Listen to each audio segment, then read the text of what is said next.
gladly make the sacrifice of fear. I gladly make the sacrifice of fear. I gladly make the sacrifice of fear.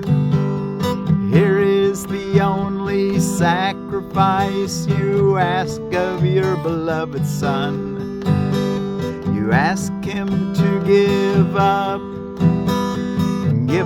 all suffering, all sense of loss and sadness, all anxiety and doubt, and freely let your love come streaming into His awareness, healing Him of pain and giving Him your own eternal joy.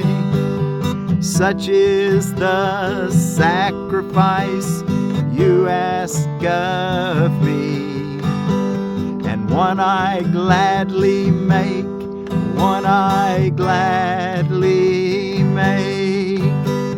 The only cost of restoration of your memory to me, for the salvation of the world. I gladly make the sacrifice of fear. I gladly make the sacrifice of fear. And as we pay the debt we owe to truth, the debt that merely is the letting go of self-deception and of images we worship falsely. Truth returns to us in wholeness and in joy. We are deceived no longer, we are deceived no longer.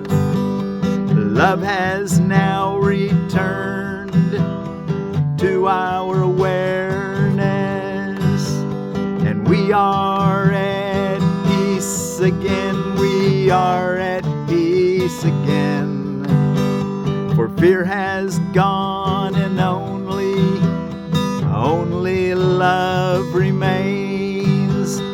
I gladly make the sacrifice of fear. I gladly make the sacrifice of fear. I gladly make the, in quotes, sacrifice of fear. It is no sacrifice. It's some of Jesus's divine humor. I just love the way that he just always such a happy, he sees things so in such a way that uses the word sacrifice to mean the letting go for your own happiness, not the traditional term of sacrifice, the removal of your happiness so you can gain something that you want.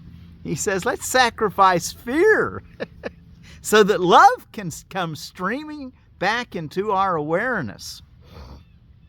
Here is the only sacrifice you ask of your beloved Son, he says.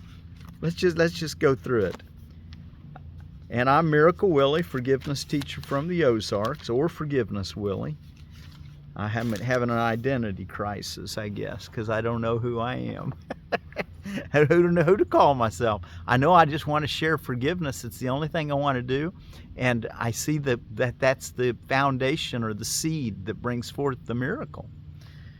So anyway, for what that's worth, I like to be associated with that teaching, that understanding, that learning, because that's what I want to teach, because that's what I want to learn.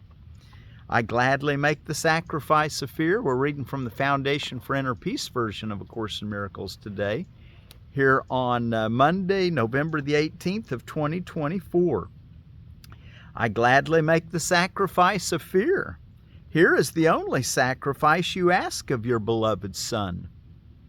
You ask Him to give up all suffering, all sense of loss and sadness, all anxiety and doubt, and freely let your love come streaming into His awareness, healing Him of pain and giving Him your own eternal joy.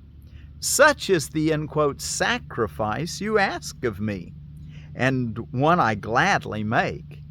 The only cost of restoration of your memory to me for the salvation of the world.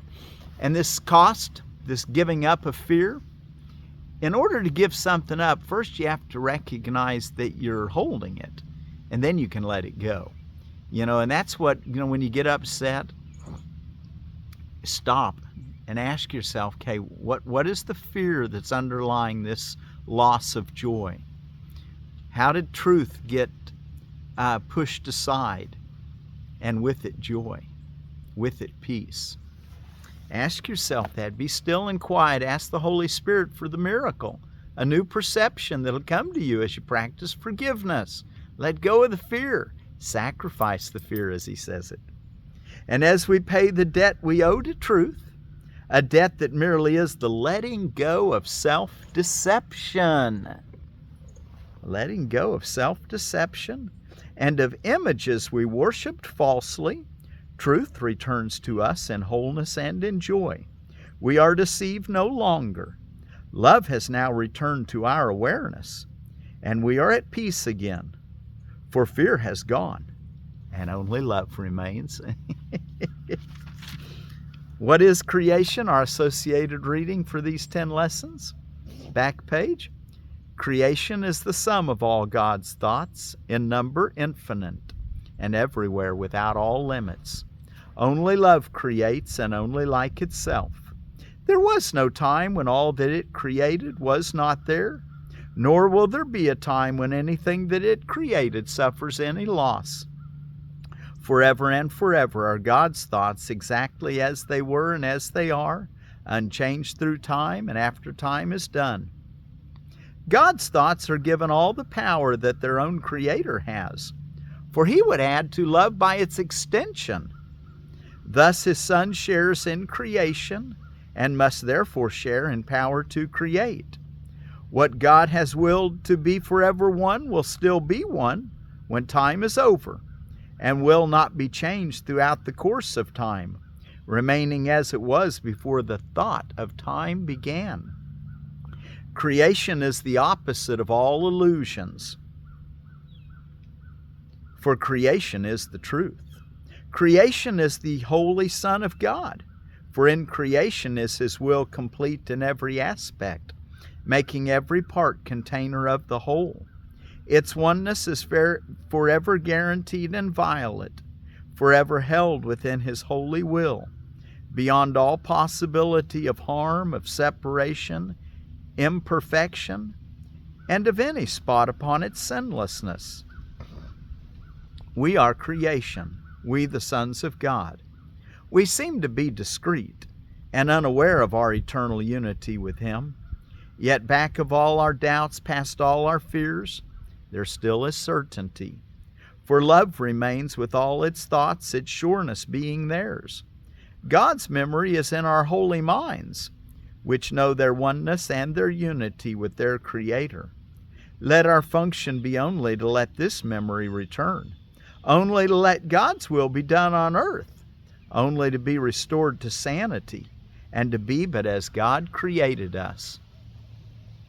Our Father calls to us, we hear His voice, and we forgive creation in the name of its Creator, holiness itself, whose holiness His own creation shares, whose holiness is still a part of us. Okay, and let's be sure to take your morning quiet time of a few minutes. I gladly make the sacrifice of fear. Enter into that few minutes with that word, with that idea. I gladly make the letting go of fear, the sacrifice of fear. Some of Jesus' truth humor. I gladly make the sacrifice of fear. And then do that again in the evening before you go to bed. And every hour of the day, bring that to your memory just for a moment. And try for the top of the hour, but sometime during the hour, tell yourself, I gladly make the sacrifice of fear. If you're in a place where you can do it, close your eyes when you do it. And kind of bathe in the idea that, okay, I don't need fear. I'm going to give that as a gift to God. I'm going to give that as a sacrifice to God, so that I can have truth returned to me, so that I can have peace restored to me, so that I can have joy restored to me.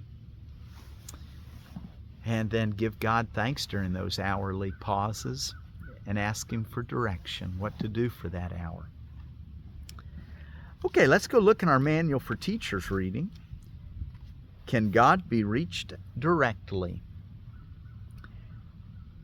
God indeed can be reached directly, for there is no distance between Him and His Son. His awareness is in everyone's memory, and His word is written on everyone's heart. Yet this awareness and this memory can arise across the threshold of recognition only where all barriers to truth have been removed. That's why we want to make the sacrifice of fear. That's a barrier to truth. Yet this awareness and this memory can arise across the threshold of recognition only where all barriers to truth have been removed. In how many is this the case? Here then is the role of God's teacher. Here then is the role of God's teachers. They too have not attained the necessary understanding as yet, but they have joined with others. So even us teachers of God, we make mistakes. We haven't let go of all our fears. We haven't yet realized we're even holding them yet. But we will as we just keep watching our peace. When it's disturbed in any way, we know that we've not sacrificed our fear yet. In how many is this the case? In how many is this the case? Here then is the role of God's teachers. They too have not attained the necessary understanding as yet, but they have joined with others. This is what sets them apart from the world, and it is this that enables others to leave the world with them. Alone, they are nothing, but in their joining is the power of God. Wow, all our brothers and sisters are our joining. There are those who have reached God directly, retaining no trace of worldly limits and remembering their own identity perfectly. I scooted over because I noticed there was another walnut tree on both sides of me. There's a walnut, pretty much full tree. There's three of them actually there in your view. The juglin nigra and the black walnut. I picked the walnut. The walnuts were on the ground, and I picked them the last couple of days and got them laying in the road in a pile, or kind of spread out so I can drive across them. That gets that husk off there. Then you take the nut and put it in the house before the squirrels get it, and let it dry out, or somewhere where it can dry out. And then after they've dried, they're easier to put through you gotta have a pretty good strong nutcracker for black walnut. Okay, there are those who have reached God directly, retaining no trace of worldly limits and remembering their own identity perfectly. These might be called the teachers of teachers, because although they are no longer visible, their images can yet be called upon. I would expect people like Jesus, Krishna, Buddha, the teachers of teachers. And it says, these might be called the teachers of teachers because although they are no longer visible, their images can yet be called upon, and they will appear when and where it is helpful for them to do so. To those to whom such appearances would be frightening, they give their ideas. No one can call on them in vain, nor is there anyone of whom they are unaware. All needs are known to them, and all mistakes are recognized and overlooked by them. The time will come when this is understood, and meanwhile, They give all their gifts to the teachers of God who look to them for help, asking all things in their name and in no other. Paragraph 3. Sometimes a teacher of God may have a brief experience of direct union with God. In this world, it is almost impossible that this endure. It can perhaps be won after much devotion and dedication, and then be maintained for much of the time on earth. But this is so rare that it cannot be considered a realistic goal. Wow. If it happens, so be it. If it does not happen, so be it as well. All worldly states must be illusory. If God were reached directly in sustained awareness, the body would not long be maintained. Those who have laid the body down merely to extend their helpfulness to those remaining behind are few indeed. And they need helpers who are still in bondage and still asleep, so that by their awakening can God's voice be heard. Wow. So he needs us who are asleep.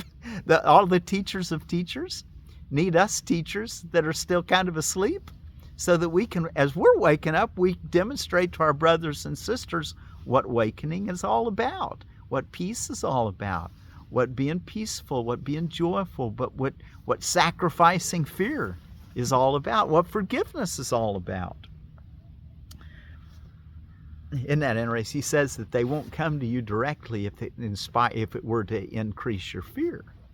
So we want to learn, in all cases, to learn to I gladly make the sacrifice of fear. Matter of fact, tell you something I've been thinking a lot about is that I really want to be able to see the unseen world. And I was thinking, there's probably a lot of extraterrestrials that are here visiting us, whether you want to call them angels or aliens or whatever. And they're here helping us to evolve, and clearly the world is in great need right now.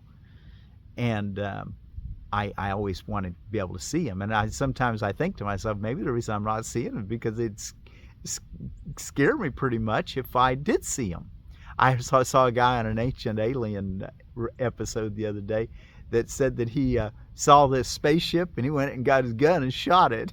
And I thought, what? Why would you shoot it? But he was afraid, and he thought, I better get on my land. As if he had any kind of, it was like shooting trying to protect yourself with a pea shooter, with a pea. Anyway, we need to get to the place where we can make sacrifice of fear to anybody that comes to us in this world, so that if an angel shows up, they don't have to say fear not. We can remind ourselves, I gladly make the sacrifice of fear.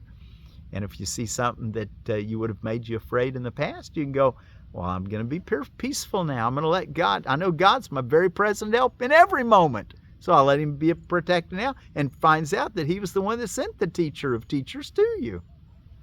Okay. And the last paragraph of section 26 under Manual for Teachers, Can God Be Reached Directly?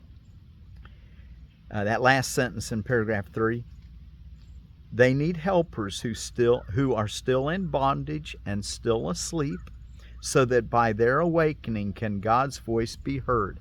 And I might just say in that should bring you a lot of encouragement to know that you can be used even while you're asleep. It sure encourages me when I get upset and I realize, okay, I'm learning. And okay, last paragraph. Do not despair then because of limitations. It is your function to escape from them, but not to be without them. If you would be heard by those who suffer, you must speak their language. If you would be a savior, you must understand what needs to be escaped.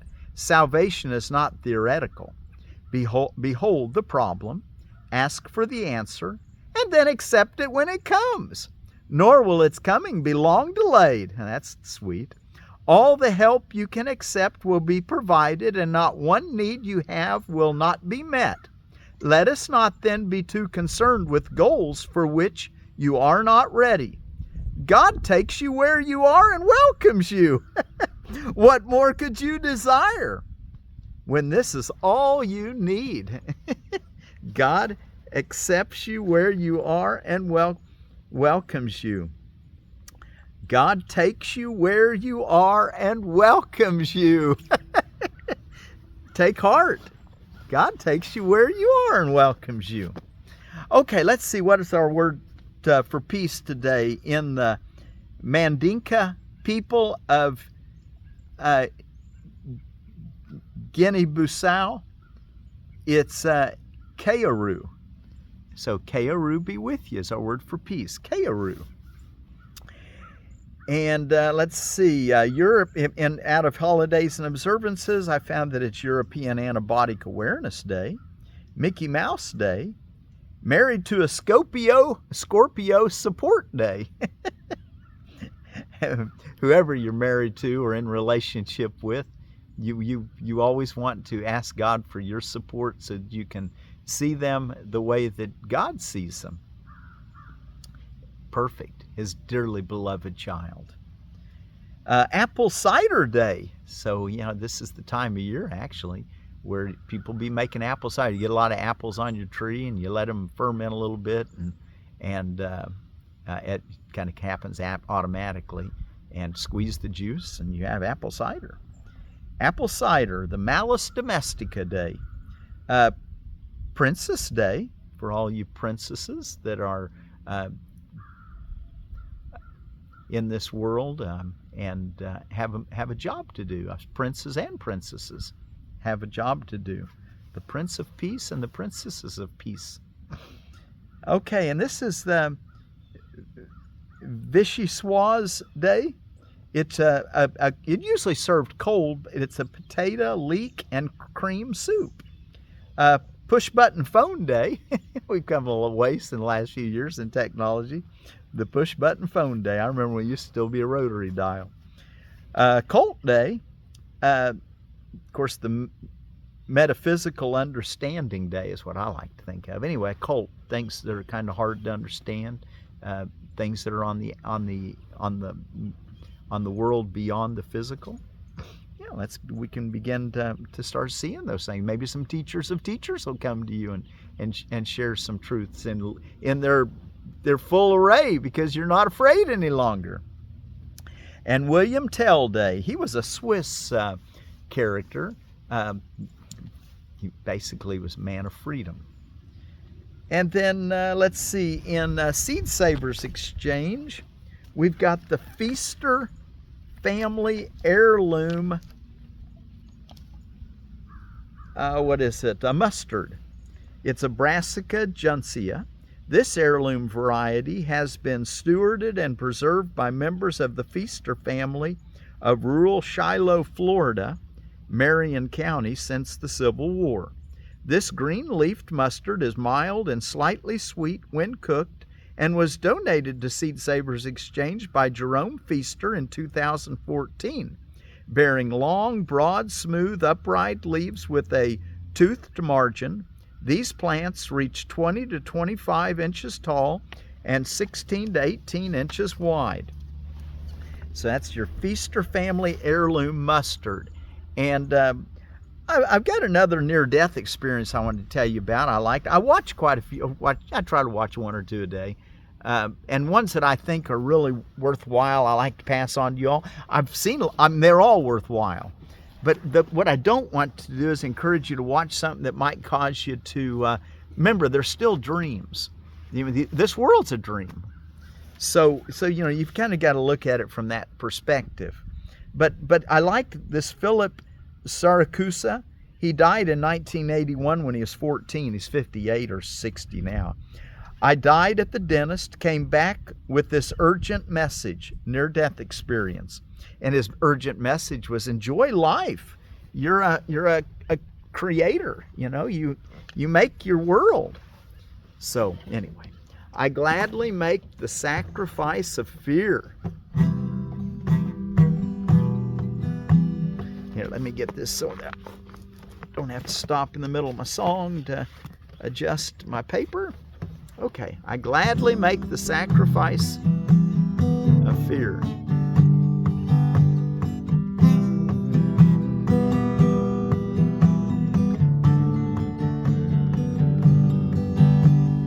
I gladly make the sacrifice of fear. I gladly make the sacrifice of fear. Here is the only sacrifice you ask of your beloved Son.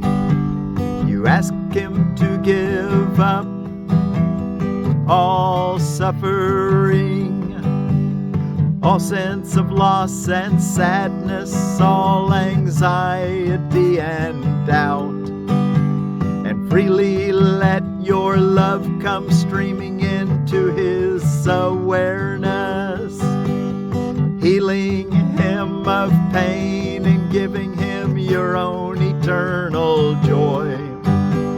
Such is the sacrifice you ask of me, and one I gladly make, the only cost of restoration of your memory to me. For the salvation of the world, I gladly make the sacrifice of fear. I gladly make the sacrifice of fear. And as we pay the debt we owe to truth, the debt that merely is the letting go of self-deception and of images we worship falsely. Truth returns to us in wholeness and in joy. We are deceived no longer, we are deceived no longer.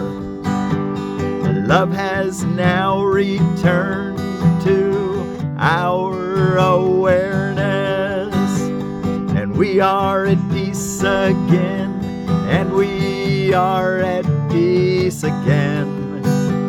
For fear has gone, and only love remains. I gladly make the sacrifice of fear. I gladly make the sacrifice of fear.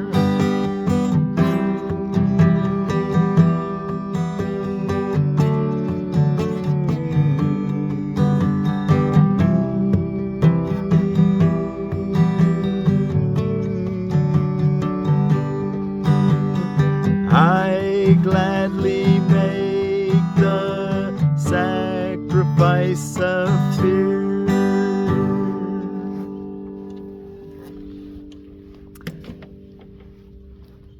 I just love the humor of Jesus. It's always truthful humor, completely truthful humor. When I grow up, that's the kind of humor I want to be able to spread in the world, is truthful humor. Okay, and our word for peace is Kayiroo, from the Mandinka people of Guinea-Bissau. Kayiroo, peace be with you. Kayiroo be with you. I gladly make the sacrifice of fear. Kayiroo.